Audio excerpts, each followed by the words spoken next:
Bismillahirrahmanirrahim. Kita lanjutkan surah Al-Baqarah ayat 1. Qala Allah Ta'ala fil Qur'anil Karim, A'udzu billahi minasy syaithanir rajim. Bismillahirrahmanirrahim. Wa idz qultum ya Musa lan nashbiru ala ta'amin wahidin fad'u lana rabbaka yukhrij lana mimma tunbitul ardu min baqliha wa kisaiha wa fumiha wa adasiha wa bashariha. Qala atastabdiluna alladhi huwa adna billadhi huwa khair. Ihbitu misran fa inna lakum ma sa'altum wa duribat alaihimudz zillatu wal maskanah wa ba'u bi ghadabin min Allah. Dzalika bi annahum kanu yakfuruna bi ayati Allahi wa yaqtuluna an-nabiyyina bighairil haqq. Dzalika bima 'asaw wa kanu ya'tadun. Wa idz qultum lan nalikane padha matur sapa sira kabeh ya Musa Nabi Musa lan nasbiro boten sabar kula sedaya apa amin ing atase panganan wahidin kang macem siji.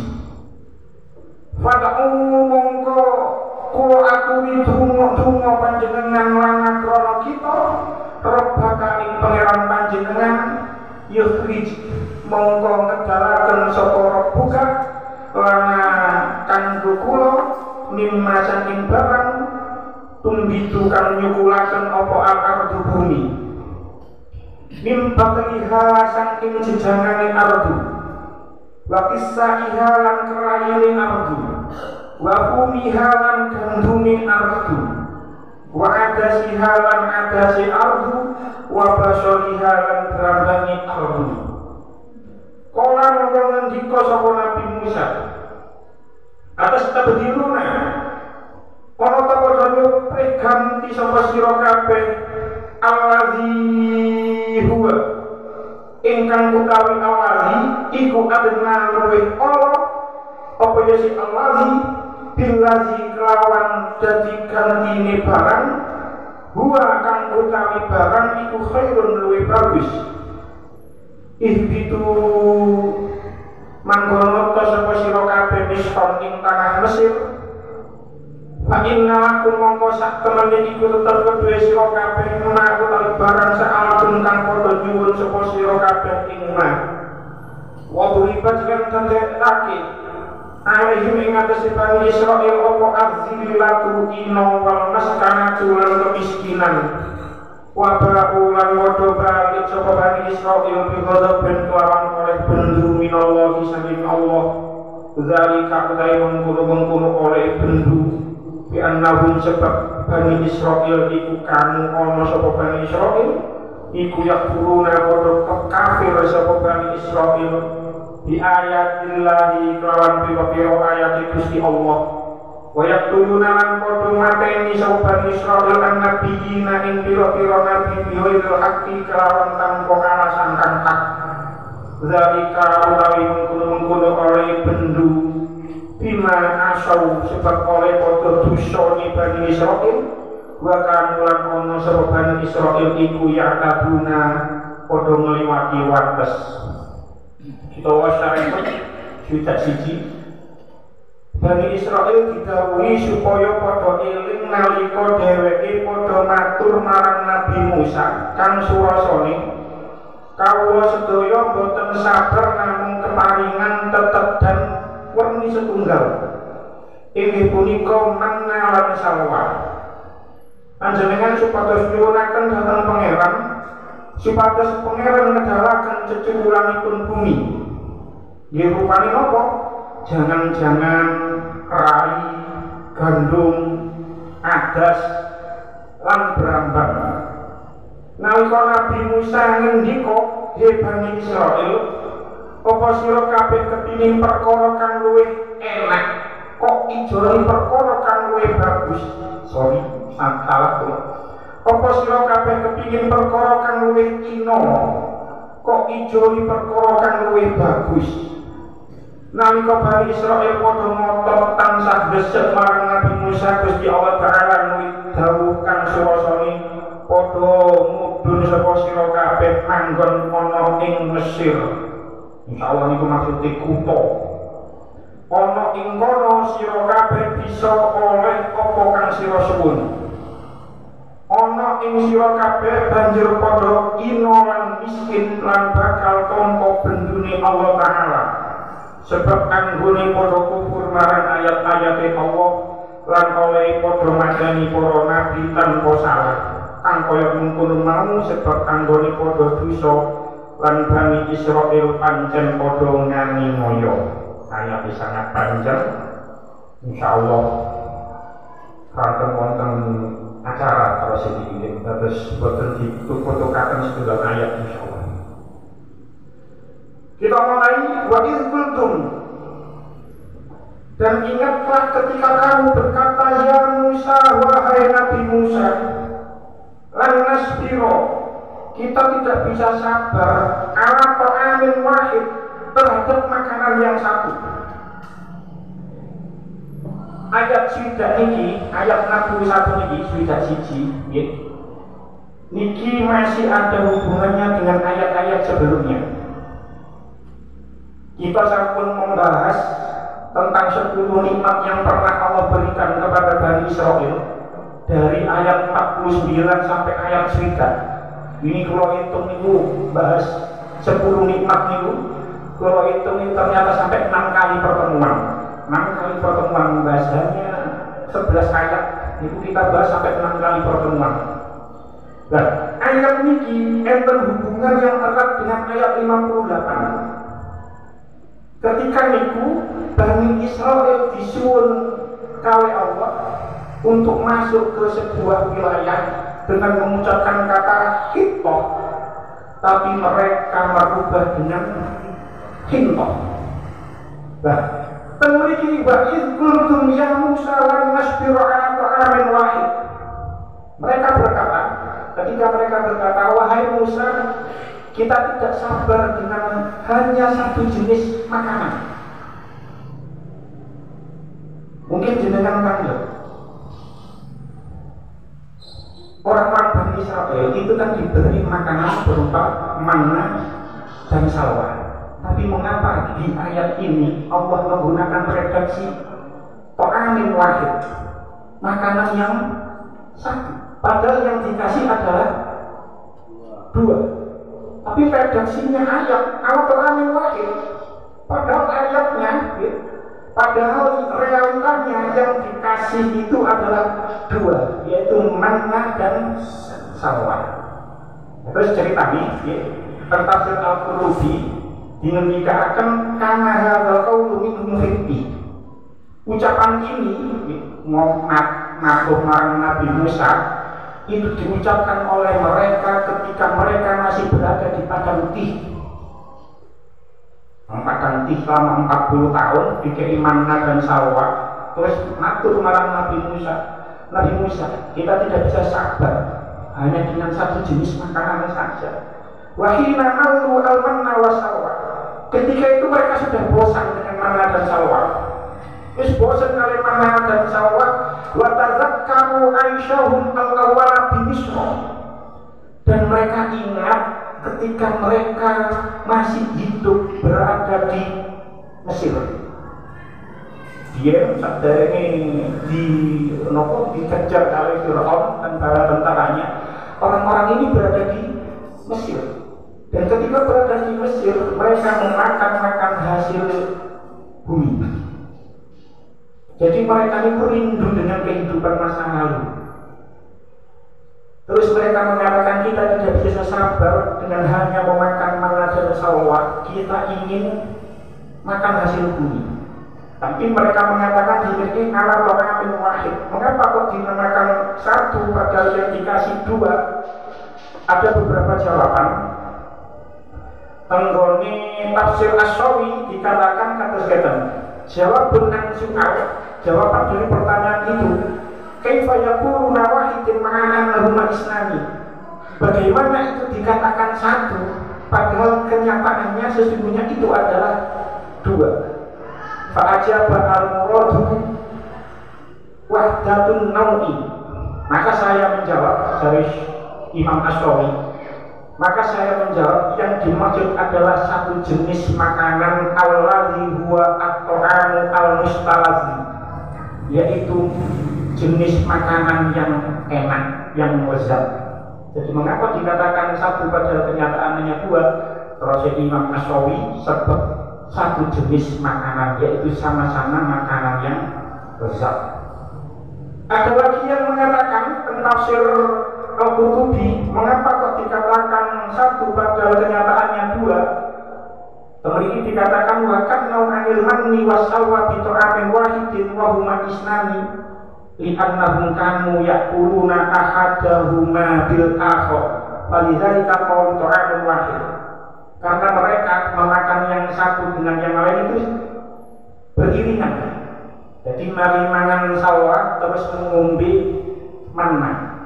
Karena beriringan maka dinamakan satu. Kita misalnya ngopi, sing pecinta kopi, niku gandeng ambek rokok. Niku satu ngoten iki wis ngopi yo rokokan. Ngopi yo rokokan.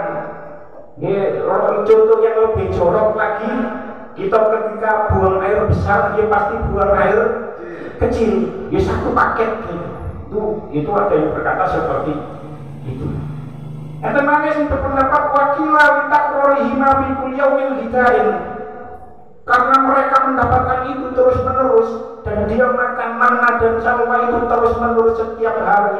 maka itu dinamakan satu. Itu seperti halnya terus kita memiliki karena takulu liman yudawi ma'ala sawmi wa sholati wal qiraati huwa ala amrin wahid. Lek ono wong niku ahli poso, ahli sholat, ahli maca Quran, dia sudah mudawamah wis langgeng kaya ngoten itu sudah menjadi istiqomah, maka kegiatan itu dinamakan satu kegiatan. Makanya memiliki dikatakan ala amin wahid, padahal yang diberi manna dan salwa tapi sing dimaksud tetap satu. Makanya redaksinya ala amin wahidin, satu makanan saja. Nah, karena mereka sudah bosan, gak sabar terhadap satu makanan saja, mereka sanjang marang Nabi Musa rupanya ngomong pada ulana rabbaka yukhrij lana mimma tumbitul ardu, maka mohonkanlah kepada Tuhanmu untuk kami agar dia memberi kami apa yang ditumbuhkan bumi. Dari redaksi ayat ini kita bisa melihat bagaimana lancangnya kaum Bani Israel, bagaimana kurang ajarnya Bani Israel, bagaimana durhakanya kaum Bani Israel. Enten sing saged nopo semprot apa yang membuat mereka kurang ajar. Lek sampeyan tingali ayat iki, fad'u lana rabbaka, jalupa marang pengiranmu, bukan Rabbana. Tenang angen-angen. Fad'u lana rabbaka, Nabi Musa jalukna marang pengiranmu. Harusnya fad'u lana rabbana, lek boten kurang ajar lho ya, lek boten kurang ajar, mbok yo jalukna marang pangerane awak dhewe. Tapi mereka mengatakan fad'u lana rabbaka. Betapa kurang ajarnya, betapa lancangnya mereka kaum Bani Israil, sehingga ketika mematur marang Nabi Musa, dungo marang pangeranmu. Harusnya kamu mereka itu orang yang beradab, maka harusnya mereka berkata fad'u lana rabbana, mintakanlah kepada Tuhan kita, bukan Tuhanmu. Ini contoh, misalnya orang seorang karyawan kerja di sebuah perusahaan, terus ngomong nang HRD nih, di HRD ngomong bosmu, mbok yo apa dhewe di gajinya dinaikkan. Wong sing kaya ngoten kan kurang ajar marang wong loro, ya kurang ajar marang HRD nih, ya kurang ajar marang bos. Kurang ajar marang HRD nih. Karena apa? Foto-foto bos HRD dan karyawan ini mempunyai satu bos yang sama. Seluruh kaum Bani Israel, mereka mempunyai Tuhan yang sama, yaitu Allah, tapi mereka mengatakan fad'u lana rabbaka, bukan Rabbana. Ini sebuah kelancangan tersendiri bagi kaum Bani Israel. Fad'u lana rabbaka yukhrij lana mimma tumbitul ardu. Di dalam tafsir Ibnu Katsir, menurut Imam Hasan Al-Basri, karena mereka ketika hidup di Mesir mereka sudah terbiasa makan dengan hasil bumi, maka mereka itu rindu, kangen dengan masa lalu, nostalgia dan tenggelam di dalam kenangan. Ini kami, sebab dia sudah punya kehidupan yang sekarang, tapi dia rindu dengan zaman dulu. Ini pembuatan Nabi, bukan benar. Ibaratnya wong wis duwe bojo anyar kok cek kangen ambek bojone sing lawas iki gawe sing tau ora diping pindho. Utawa saiki budho gak duwe bojo terus angen-angen biyen duwe bojo enak yo ngene iki gojekan wong loro metu wong loro padahal wis gak saiki wis gak duwe bojo. Tapi dia rindu dengan kehidupan di masa lalu ketika dia masih punya istri. Ngoten niku ya gak bener.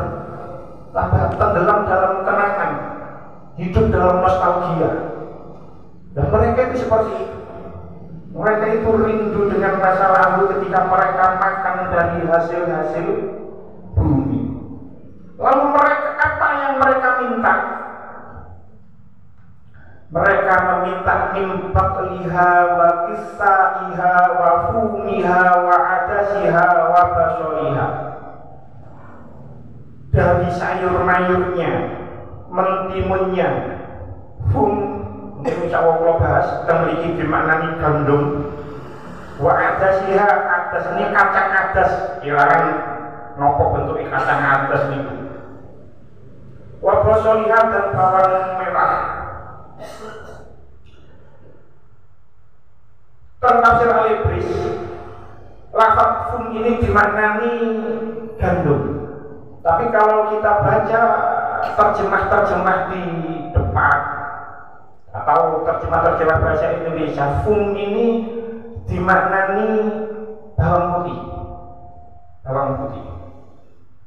Memang ulama ahli tafsir itu sepakat dengan makna-makna min baqliha wa qissaiha wa fumiha wa adasiha wa basoliha illa fum, kecuali fum.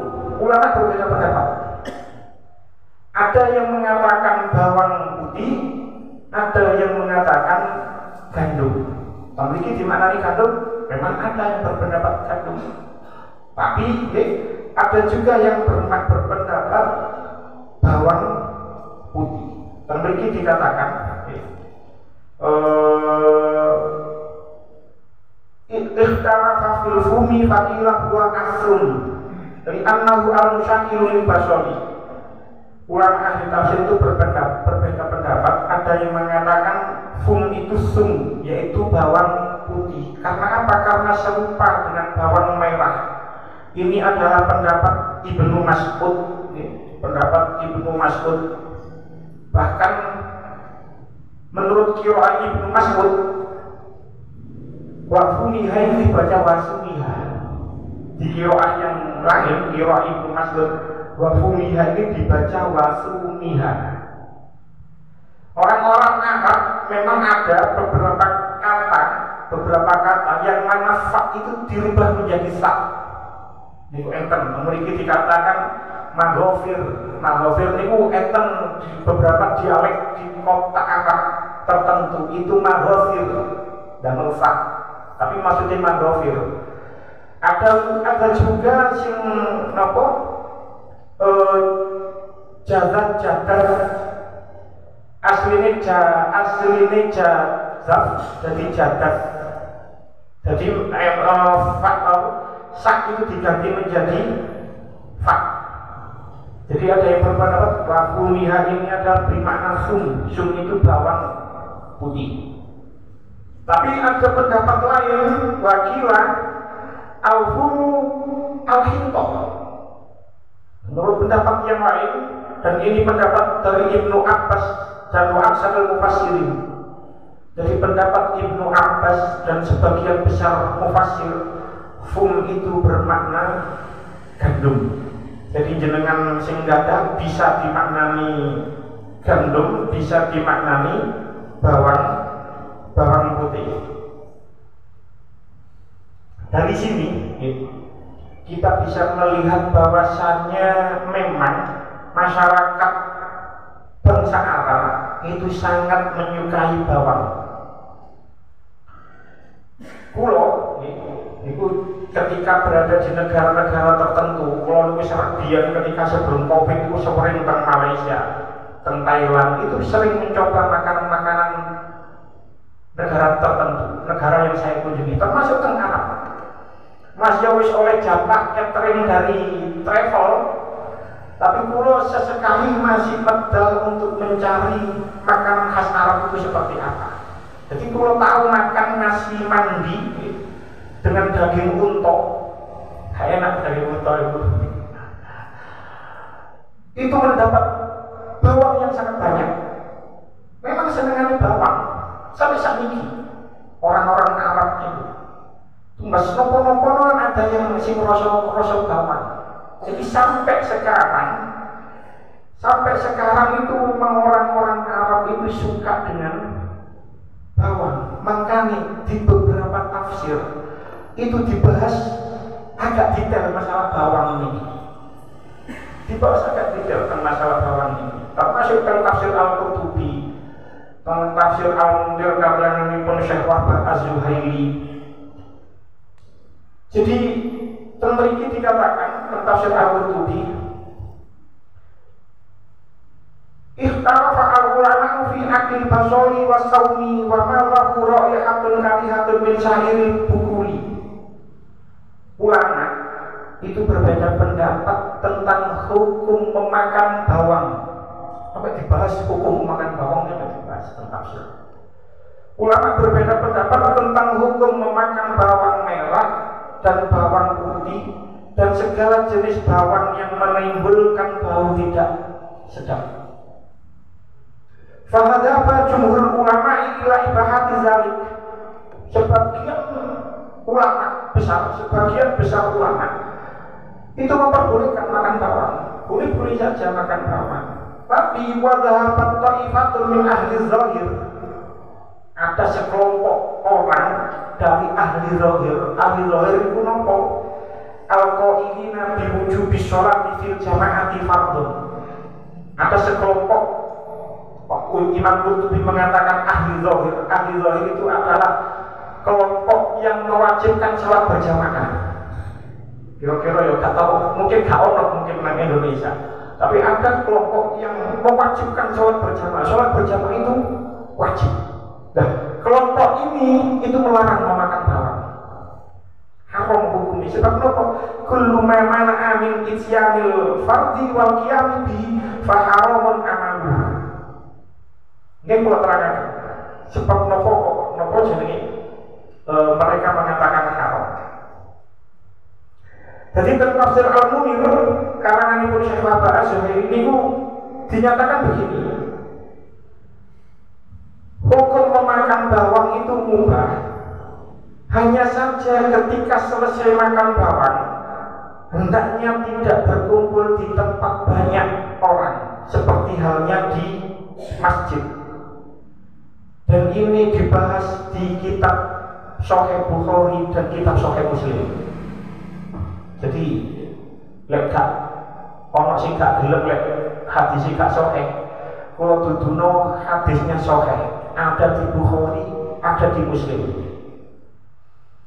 Wingi kula beto Bukhari, saiki sing kula beto Muslim. Kula waos hadis nomor 876. Ada juga kenapa teng sarai itu hadis nomor 504. Jadi kalau duduno sakit tapi sak nomornya. Tentriku dikatakan haddatsani Muhammad bin Hatim haddatsana Yahya bin Sa'id an Ibnu Jurayh qala akhbarani Atha an Jabir bin Abdullah an Nabi sallallahu alaihi wasallam qala man akala min hadhil bakrati asumi wa qala makrotan man akal basara wasuma. Barang siapa yang memakan bawang merah dan bawang putih wal kurrosa dan bawang kuros fala yakrobanna, mongko ojo teman-teman ngiduk sapa sira masjidana ing masjid kita. Barang siapa yang memakan bawang putih, bawang merah, bawang putih dan bawang kuros, maka jangan sekali-kali kamu dekat dengan masjid kita, kepada masjid kita. Fa innal malaikata tata'azzab mimma yata'azza minhu banu Adam. Karena malaikat itu merasa terganggu dengan bau yang mengganggu anak Adam. Hadis niki tidak berarti bahwasanya makan bawang itu haram. Bukan juga berarti kalau seseorang setelah memakan bawang terus gak oleh nanggoni masjid, gak oleh pergi ke masjid, tidak. Tapi hadis ini menunjukkan bahwasanya kalau seseorang itu setelah makan bawang iku lek kabeh nanggoni masjid, lek kabeh sholat jamaah, hendaknya hilangkan dulu bau bawang itu. hendaknya hilangkan dulu bau mulut karena memakan bawang. Ojo melok sholat jamaah fisik. Apa yang ingin saya sampaikan? Yang ingin saya sampaikan, lek bawang naik kaya ngono, apa mana rokok?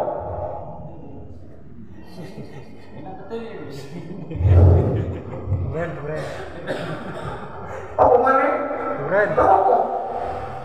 Kita kadang-kadang malu rokok aja dulu baru langsung sembahyang ngono. Ono kan sing ngono, sak takbiran ngono. Rokokan ngono langsung sembahyang. Kulo menghindari. Kulo menten maca setelah tahu hadis sebisa mungkin menghindari. Sebisa mungkin lek bawang naik itu mengganggu malaikat. Apalagi rokok. Ini juga apa ya? Introspeksi buat saya sendiri.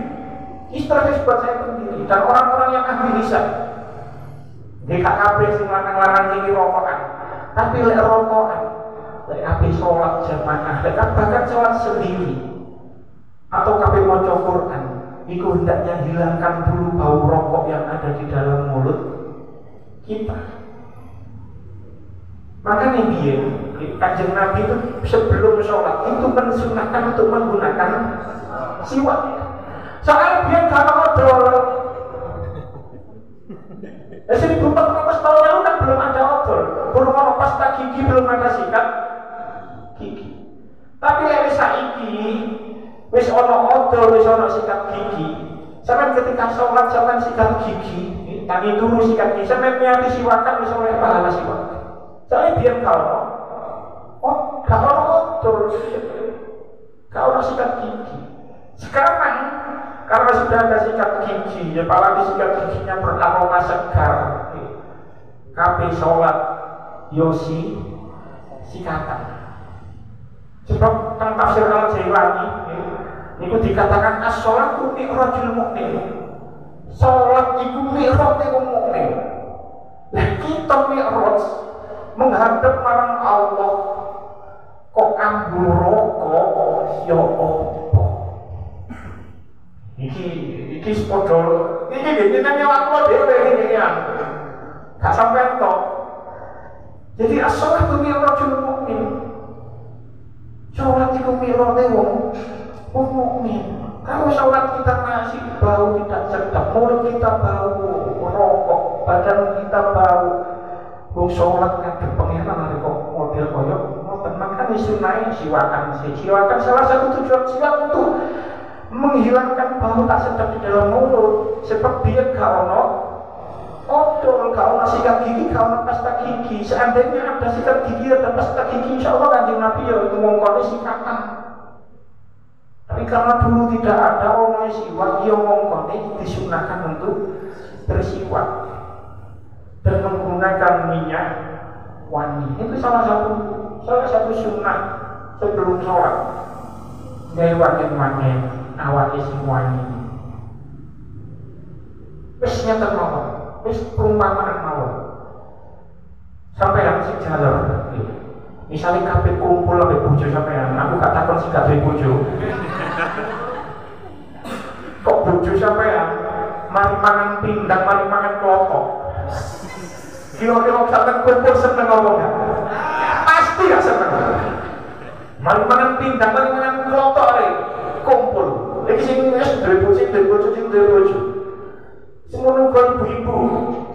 Duwe bojo lanang mari rokokan, utawa mari tandang gawe sing keringetan terus nyejak kumpul. Iku lah pasti gak seneng. Mau wegah. Itu kumpul ambek bojo. Iki sholat. Harusnya gak oleh kaya ngoten. Jadi ini adalah ini peringatan lah, sama-sama muhasabah, sama-sama introspeksi diri. Lek sholat ojo ini kaya lingkungan. Sebab sholat itu adalah mi'rajul mukmin. Ditutupakan Insyaallah saged niki. Lanjutannya ayat qala atastabdiluna alladhi huwa adna billadhi huwa khair. Terus Nabi Musa itu menjawab ketika pancen disuwuni dung kaya ngoten, terus Nabi Musa itu menjawab atastabdiluna alladhi huwa adna billadhi huwa khair. Apakah kamu meminta sesuatu yang buruk sebagai ganti dari sesuatu yang baik?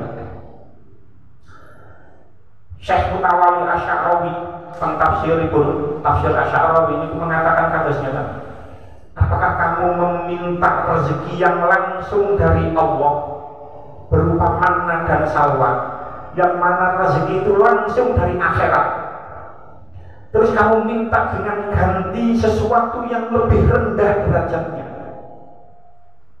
Kenapa dikatakan lebih rendah derajatnya? Karena itu tidak langsung, karena itu ada sebab musababnya, dan itu tumbuh dari bumi. Manna dan salwa itu langsung dugi Allah, rezeki langsung mubasyarah, langsung dugi akhirat. Itu lebih tinggi nilainya daripada kamu meminta hasil bumi, yang mana hasil bumi itu ada sebab musababnya. Nyukul, sebelum cukul itu nandur dhisik, sebelum mari nandur disirami, wis dirakut sik, baru cukul, ada sebab musababnya. Dereng sempat menjawab, terus Allah dawuh liwat Nabi Musa, ihbitu misron fa inna lakum ma sa'altum. Pergilah kamu ke Mesir, maka kamu akan mendapatkan apa yang kamu minta. Ulama berbeda pendapat tentang Misron di ayat ini. Ada yang berpendapat Misron ini bukan Mesir, tapi sebuah kota gitu saja. Sebab apa? Misron ini adalah isim nakirah, boten wonten alih. Bukan ihbitul Misron, tapi ihbitul Misron. Dimaksudnya makna kota, enggak disebutkan kota mana, pokoknya lungonan kota itu ngoten mawon. Jadi bukan Mesir, ada yang berpendapat seperti itu. Tapi memiliki di mana, di tanah Mesir. Karena memang ada juga pendapat yang mengatakan bahwasanya Misron di ayat ini adalah balik nang Mesir yang mana dia dulu disiksa oleh Fir'aun. Jadi balik di kota, balik sampai mantan di sini, balik di mantannya yang lalu, maksudnya balik di mantan tempat tinggal dulu, tempat mereka tempat tinggal dulu, yaitu di Mesir ketika mereka disiksa oleh Fir'aun. Ada juga yang berpendapat Misron di sini Baitul Maqdis. Jadi Misron di ayat ini ulama berbeda pendapat. Ada yang mengatakan itu adalah sebuah kota, tidak disebutkan apa kotanya. Ada yang mengatakan Mesir, dan ada juga yang mengatakan Baitul Maqdis. Apapun itu, mereka mendapatkan apa yang mereka minta. Mereka mendapatkan bawang merah, mereka mendapatkan sayur mayur. Disebut memang impartiha wa kisaiha wa kumiha wa adasya basuh. Mereka mendapatkan itu semua di Mesir. Tak Mesir nopo.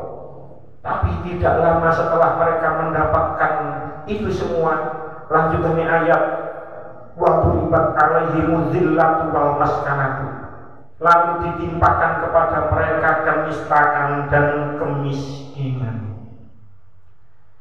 Yang dimaksud di ayat niki dengan miskin, bukan berarti miskin harta, bukan. Sebab miskin harta itu bukan sebuah aib.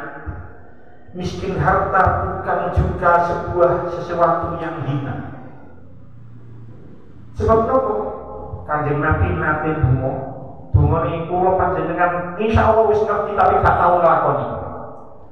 Allahumma ahyini miskinan wa amitni miskinan wahsyurni fi zumratil masakin yaumal qiyamah. Insyaallah kalau panjenengan bisa seperti kabeh donga iki, tapi tahu donga kaya ngene gak ngarawani. Allahumma ahyini miskinan, ya Allah hidupkanlah kami, hidupkanlah aku. Allahumma ahyini, hidupkanlah aku miskinan bersama orang miskin. Wa miskinan dan matikanlah kami dalam keadaan miskin, hidupkanlah kami dalam keadaan miskin, matikanlah saya dalam keadaan miskin, dan kumpulkanlah saya bersama orang-orang miskin di hari kiamat. Dumone masyhur, kula panjenengan wis hafal kabeh, wis ngerti kabeh, tapi gak ono sing wani donga. Kapan ya masih mani donga kula pepek nang kene sing wani.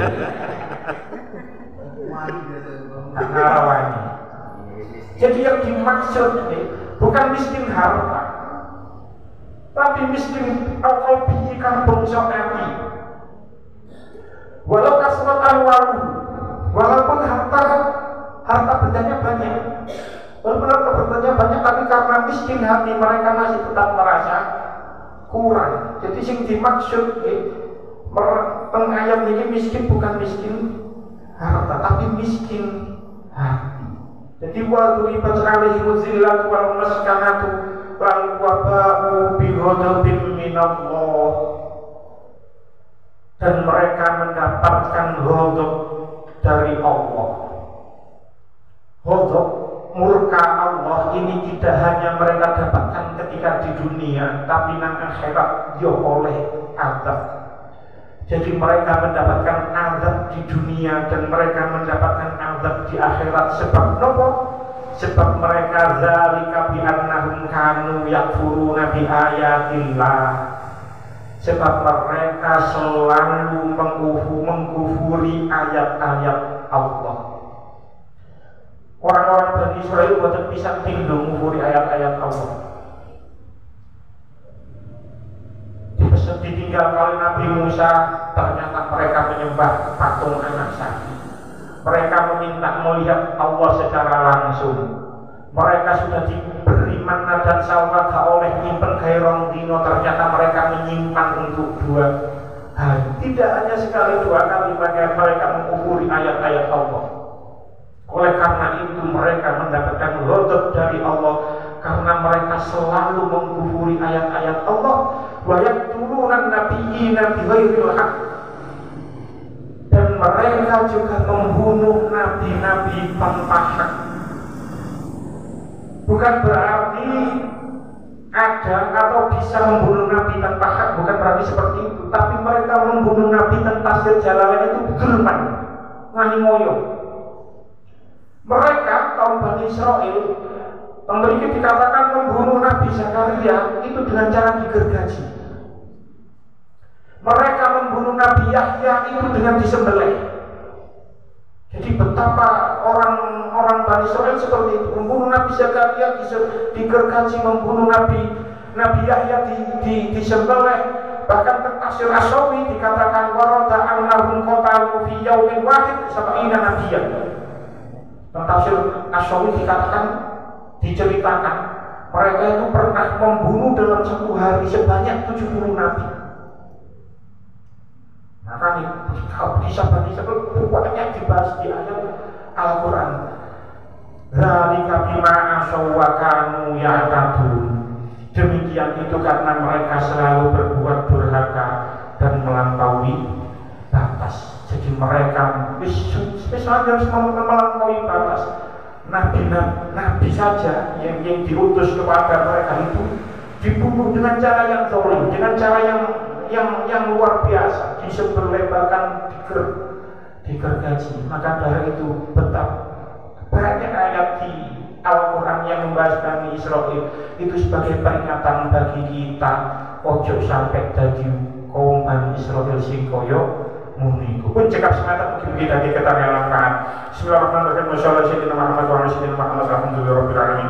Wa sallallahu Muhammadin sallallahu tatma'innu ya qulubuna wa tanfa'u bi qulubina wa taqdi bi hawaijina wa tarfa'u bi darajatina wa tahdi bi qawmana wa tukhriju bi qulubana wa tulimuna bi a'uduna laduni wa tukrimuna biha bi sa'adati wa karamati ma'a zurriyyatina wa tuksiru biha aqwalana wa ashabana wa talamidana wa asba'ana wa jabana wa taqashkunallahumma tamama ni'matika wa tamama rahmatika wa tamama ridwanika wa syarri wa syarri wa barik ala nasyid wa fi akhlaq wa rajabka wa fatah ilayya min tusyafil khalid ajma'in walhamdulillahirabbil alamin. Rabbana atina fid dunya hasanah wa fil akhirati hasanah wa qina adzabannar wa sallallahu alaihi wa sallam wa ala alihi wa sahbihi wa sallam. Alhamdulillahirabbil alamin. Wassalamualaikum warahmatullahi wabarakatuh.